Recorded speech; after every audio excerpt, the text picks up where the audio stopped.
السلام عليكم ورحمة الله وبركاته. كلنتي وعنا وناسين صاحب يا سودا وذا مركلي برامج كنا ريورنت دوينا مقالة هرقيسة أخذ دعوة صبورة ميوريا مقعي وحمد عبد الله دوينا مقالة هرقيسة أنا مكرفة كل حقائق أنا وحنا وحكوا دين تونا مدحونا سوما لنا وكنا قيبوجي حار عيسى لمركز سنيدي والله حكينا يا ما ولا تشوتنا يا balse bulshada ku dhaqan awdal ayaa marnaba sii joojinaynin kacdoonkooda oo sii socda balse ay warkaan bulshada heer Hargeysa ay wax ka weydiin doonaa ay soo dhawaa magacaygu maxamed cali faarax weeye markii horeysa waxaan tacsi u dirayaa dhammaan reer Boorame ama reer Awdal qadartii meesha ka dhacday waxaan leenahay samriye ma Allah inaga siiyo wixii dhacay way dhaceen laakiin hadda xalka ayaa muhiim ah qadar Allah ma sha Allah wixii dhacay laakiin tacsida iyo tiiraanyada hooyooyinka iyo abayaashii ubadkooda ku dhinteen runtii waanu tacsiideynaya taasi waa qodobka koowaad qodobka labaadna waxaan leeyahay xukuumadda jamhuuriyadda Soomaaliland oo horeeyay madaxweyne Cabdiraxmaan Maxamed Cabdullaahi Ciro doorkii aad qaadatay ee xigmadda ku dhisnayd ee geesinimada lahayd runtii ku dhisnayd inaad arinta awdal aad maaragtay xal ku soo dabaasho iyo arinta salal dawladnimada laga rabaa dawladana waxa laga rabaa dhexdhexaad dawladnimada waxa laga rabaa wadajirka reer Soomaaliland bari ilaa galbeed inay ka shaqeyso reer Boorame waxaan leenahay anigoo ka soo jeeda gobolka Sanaag kana soo qayb qaatay nabadii Ceerigaabo 2 sanana ka shaqeynayay siminaarada nabadda diyaar ayaan u diilanahay markii la noo baahdo inaanu doorkayga shariifka ka qaadano dhalinyarada waxaan leeyahay qoriga dhiga qalinka qaata Boorame waxaan leeyahay waa xaruntii waxbarashada waa hoygii jaamacadda Somaliland waa hoygii waxbarashada ummadda meel kasta oo Soomaali degto way looga yimaado Boorame runtii maanta aad baan arinta uga naxay tacsida tiiraadana ula qaybsanaya waxaan leeyahay biidnillaahi kariim insha Allah way dhamaanaysaa istajiya dawladnimada u hogaansama madaxweynaha qaranka iyo xukuumadda waxaan leeyahay go'aamada ay qaadanaysaan ee iska hor imanaya dawladnimada uma wanaagsan dawladnimada waxay u baahan tahay go'aan adag laba mid inaad tiraada marna waa la qabanaya marna la qaban maayo dawladnimada daciif ay ku tahay madaxweynaha waxaan leenahay diblomaasi baa tahay 50 sano ku soo jirtay siyaasadda diblomaasiyadda wax ka soo baratay runtii ma ahayn in arintaas laba qodob oo iska hor imanayo ilaa qodobkii saddexaad heer gaadho markii dambe waa joojiyay anigu soo ku taageeray markii aan arkay dhimasho badan iyo dhaawac badan marka waxaan aad iyo aad u leeyahay reer Saylac iyo reer maaragtay Awdal idinka wada dhashay oo wadaag baatiin walaalatiin dad wada dhashay baatiin kala guuri meesan Awdal iyo Salal ma kala tagayaan inta reer Awdal degaana waa la og yahay inta reer maxaan ku iraadaa qolada Salal degtana waa la og yahay laakiin waxa ka muhiimsan midnimada iyo wada jirta buugaana mar hadii maanta ay dhimasho timi anigu waxaan leeyahay buuga sidaas barnaamijkaas hal lagu hakiyo laakiin waxaan leeyahay dad wada dego oo walaalo ah oo wadaaga baatiin Soomaalilandna waxayna wada deeqda nabadda Ceerigaabo waa ogtii nabadii hadda waa soo dhamaatay arinta runtii hoyga waxbarashada ka bilaabatayna diyaar waxaan u nahay markii la noo baahdo in arinta anagu siminaarada iyo casharadii aan xaq ka soo baranay inaanu geeno walaalaha iyo aqoontii iyo qalankii aan niraqaato nirana joojiya colaada joojiya dagaal wiil baa ku dhintay wiil kuma dhasho ninka nabadda ka taliya colaadana ka taliya maanta waxa weeye wixii dhintay way dhintay soo noqon maayaan inta nool aan u talino intii dhimatay way dhimatay aad iyo aad baan ugu xumahay klibkayna waxaan rajaynayaa in Somaliland iyo madaxweynaha qaranka iyo reer Awdal iyo reer maaragtay Salalba uu gaadho biidnillaahi kariim aad iyo bismillaahir rahmaanir rahiim magacaygu Cabsimed Xasan Guray waa salaamaya warbaahinta buuga xeer ciise oo maanta xukuumadda ku dhawaaqday walaalay marka hore warda qaranka Somaliland shacabka meel uu joogo madaxda iyo reer Boorame waan ka tacsiyadeeyay dadka Boorame ku dhintay waxaan kale oo aan aad iyo aad isna ugu mahadnaqayaa madaxweynaha Somaliland oo joojiyay buuggii xeer ciise anigu waxaan qabaa haddaan ra'yigayga ka hadla arintaasi buug xeer ciise way ka weynta marka dhinacyo badan laga eego dhinac siyaasadeed laga eego dhinac dhaqan laga eego waxaan u malaynayaa meesha wax kale ku jira waxaana taa u leeyahay shalay daraad waxa soo baxday in xukuumaddu buugga fasaxday 14 bisha December waxa lagu qabanayaa Balisayla madax dhaqameedka reer Somaliland oo reer Awdal ugu horeeyay shirar gooni u socday reer Boorame habeenkii lagu dhawaaqay habeenkii ku xigay qalalaasaha dagaalka iyo banaanbaxa waxay ka bilaabeen magaalada Boorame ma ahayn Boorame hadii qalalaas dhacay inuu ka dhaco waxay ahayd inuu Saylac ka dhaco qodobka waxaan ku cambaarayaa dhalinyaradii halka qalalaasa ka samaysay walaalayaal dadku nabad bay u baahan yihiin Soomaali laba reer baa nabad ka waa reerka Ciise la yiraahdo iyo Sabaroon in colaada la inii soo raro oo halka aad idinkuna aad ku colowdaan aad iyo aad baan uga xunna xeerka buug ciise dhulal badan oo lagu soo qabtaa jira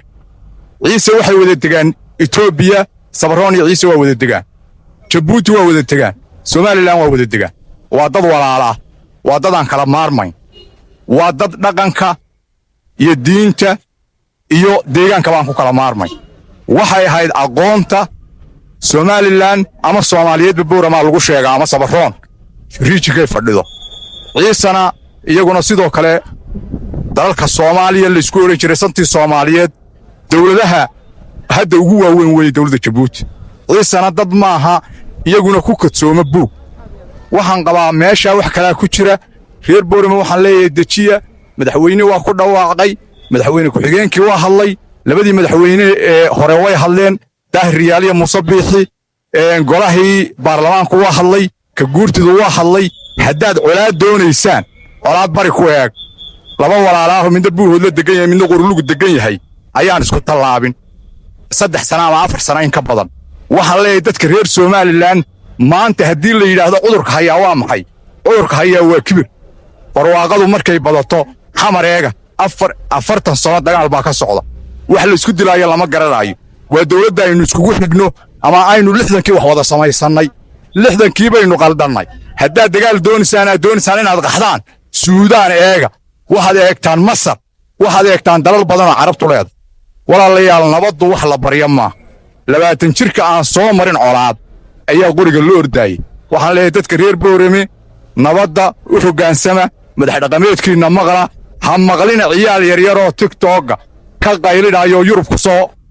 boqolkiiba 90 dadka Yurub ka yimaada caadi ma wada ah ciyaalka Yurub ka yimaada ciyaalka TikTok isticmaala ha maqlina dhaqan baa jiri jiray dhaqankooda la maqli jiray madax dhaqameedka la maqli jiray dadka waaweyn baa la maqli jiray walaalayaal nabaddu inay ka taray intaas reer Soomaaliland leeyahay waxaan u arkaa walaalo buuga horta la joojiyay xeerka mar haddii waxa la isku dilo oo dagaal ka dhaco oo dhimasho ka dhacdo oo wax ka dhacaan teen lagu saxariso la sii wado ma madaxweynuhu joojiyayba aad iyo aad buu joojiyay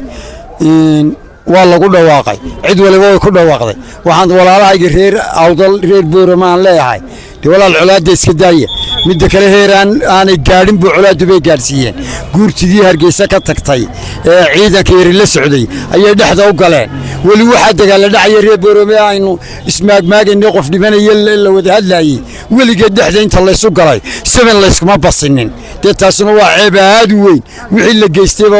way ka sii dartay in dhexda la isu galo seven la isku dhufto marka walaal waxaan leeyahay buuga waa la joojiyay madaxweyne waan maqlay golayaasha waan maqlaayay madaxweynayaal hore waan maqlaayay insha Allah buugaasna way naga laabmaya inagoo ku heshiina mooyaane idinkuna gobolkiin iyo wixiina waxaan anaga riwaayad iyo kumbele soo aragnay waxaan oo istaagna khayraadii iyo diyaaradii war anaga balanbal soo aragnay ciidina ma yar oo shalay dhashay baatiine wadanka colaadii iyo nimcada markaan wadanka soo galay Boorama sidoo weega dargaduha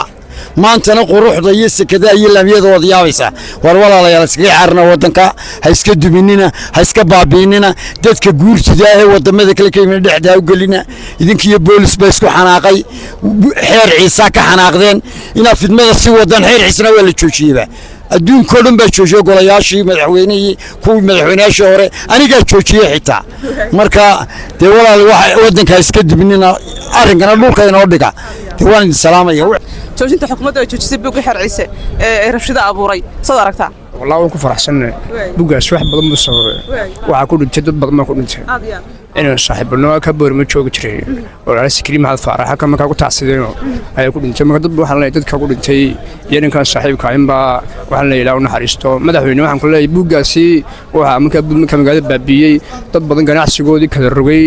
dad badan oo marka nafoodi galaaftay dhimashada iyo marka dhaawaca adaa marka maanta marka damad qaadaya ayuu leeyahay madaxweynaha waxaan leeyahay buugga marka la joojiyo xeer ciise aad iyo aad ugu faraxsan in la joojiyo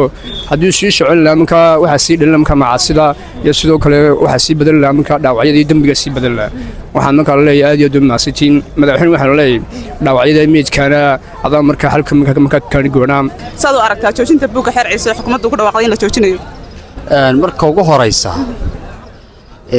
buuggaasi wax faa'iido horta ku jira ma jiro inta waxa way beeru kula fogaadaan mooyaan nabadda gobolka waxa way awdal Soomaaliland waa qayb kamid ah hadday goodo Soomaaliya ma jirayso qodobka labaad aan diray baaq u diray waxa weeye nimanka waxa weeye oday dhaqameedka wax way saadiinta ee ku dhawaaqaya waxa weeye colaada oo colaada nin baa ku dhintay kuma dhasho sadarada waxa lagu ogaayo oday dhaqameedka in heeraas soo jiidaan in ay ugu horeeyaan fidmada ma arrinkaana baaq waxaan diray nimanka waxa weeye gobolka awda ka soo jeeday habadhow ka hadlay TV-ga hal la joojiyo waxa waxyaabaha dadka waxa weeye loogu baaqayo ee dadka kala fogeynaya iyagu oday dhaqameedkii baatay loostameedkii baatay hal la joojiyo badan baa ku dhintay xaaladda asalka ka taagan ilaa imkana iyadoo lagu dhawaaqay buuga xeerciisa in la joojinayo ama la hakinayo ilaa haatan kacdan ku sii socdaa taas iyadoo say kula tahay waxay la tahay iyadoo buugaas oo la laabo mooyaane waxba hagaagi maayaan ilaa buugaas iyo hawliisa la joojiyo ha la laabo oo laga baxo sababtoo samaroon dalka idayiga gobolka awda ciise umanori nimanka dalka haysta Soomaaliland ma tahay waxa way saa ugu xarani waa samaroon haddii samaroon godana Soomaaliya ma jirsadii abaati waxaan leeyahay buuga madaxweynaha waxa baa u diraya buugaas dadin lagu jirtay waxa way wax laga kaajiyay waxa way Djibouti dib ha loo celiyo arrinkaana dib uga farso waxaad yeelata waxa way wixii lagu leeyahay adigoo aan waxa way aan faraqayn iyo waxyaabaha ka imanaya adoo eegin ha ku dhaqaaqid korasa buuga xeerciisa hadii la socotay xukuumadda maanta joojisay kaasoo hor u abuuray rabshadaha ka dhacay Boorami balse arkaysiin la joojiyo wallahi anigu waxaan oran lahaa markii hore in la sii daayay buuga qalad baad qasaaraha iyo dhimashada ay dhaawacaasay in soo gaareen gobolkii aqoonta iyo albaxnimadana in rabshadaas ka dhacaan wallahi ma fiicnayn sii daayay maxameduna way ku qalad bay ka gashay markii hore inay joojiso imkana markii hore inay sii daysay imkana joojiso qalad baad wallahi waan ka xumay raad la dareen baan la dareen baad